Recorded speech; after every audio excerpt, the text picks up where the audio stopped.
Hey y'all, so we are on day 5 of the sourdough starter.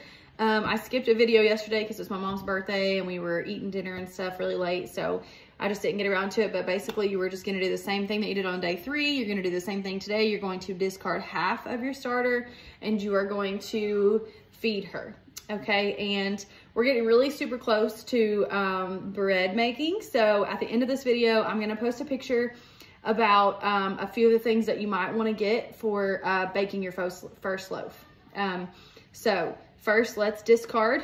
And I did notice that mine is looking a little runny today, so not as many bubbles, and the consistency is a little thinner than I typically like. So I am going to actually feed mine a little bit more than we have been. I think she's looking a little hungry. So, okay, first we're gonna discard. So we're gonna discard half. Let's see, a little bit more.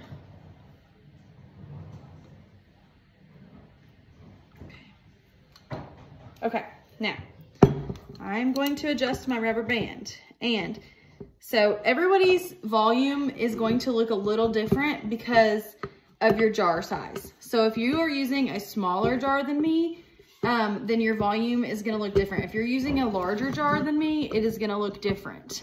So you may need to feed your starter a little bit more or a little bit less than I am, depending on the volume of yours. And I really won't be able to tell that without like seeing your jar in person.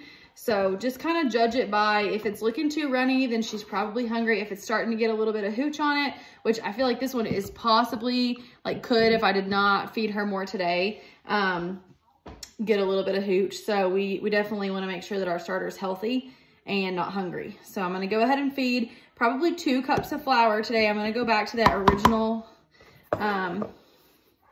measurement that we did. Just trying to do these bowls so it wasn't as loud as the bag, but I'm not sure that worked. Okay, there's my 2nd cup of flour, and then I have 1 cup of water. I'm probably gonna try like about half the cup of water first, and then we can always add more. Okay, and like I said, stir vigorously. Stir, stir, stir.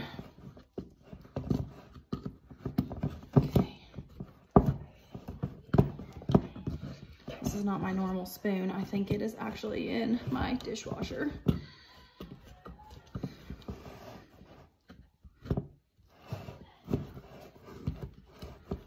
Anybody else have like 3 favorite like wooden utensils that you use for everything so they're always dirty? Yeah, same. All right, so this consistency is a little thick and I can still see a little bit of dry flour. So I'm gonna add a smidge more of water, probably still not the whole thing. And this is really just like a learning curve. Once you get down what the texture is supposed to look like, the consistency, then you're gonna kind of be able to troubleshoot on your own what your specific starter needs. Like I said earlier, mine was just looking a little thin, and maybe I misjudged the amount of flour and stuff that I should have fed her by the size, but just a learning process, and we just kind of go with the flow and see what shakes out, right? All right, that's pretty good. Scrape my sides as best I can with this spoon. This is actually like a really flat spatula type wooden utensil. Okay, now, so you can see that this is where I moved my rubber band a minute ago. That is where my initial starter was after I discarded.